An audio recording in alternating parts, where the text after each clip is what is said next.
बाळूमामांचा चमत्कार. भर दुपार सगळे झोपलेले आणि एका क्षणात मृत्यू उभा.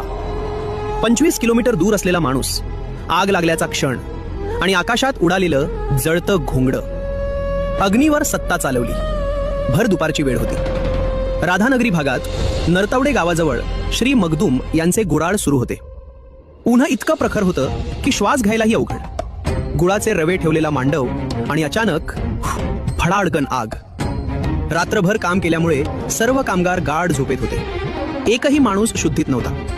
तेवढ्यात गोवऱ्या रचत असलेल्या सौ जनाबाई मगदूम यांची नजर आगीकडे गेली.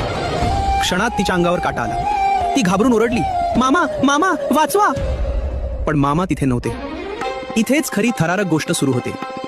त्या क्षणी बाळू मामा नरतवड्यापासून तब्बल 25 किलोमीटर दूर नंद्याळच्या रानात झाडाखाली बसून सहकाऱ्यांशी बोलत होते. पण भक्ताची हाक अंतर पाहत नाही. अचानक मामा थांबले. त्यांचा चेहरा गंभीर झाला आणि ते म्हणाले, अरे विट्याघात झाला. क्षणाचाही विलंब न करता मामांनी आपल्या खांद्यावरचं घोंगडं सरळ आकाशात उडवलं.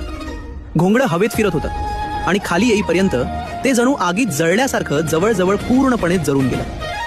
आणि नरतवड्यात ज्या आगीने सगळं संपवायचं ठरवलं होतं, ती आग त्याच क्षणी शांत झाली.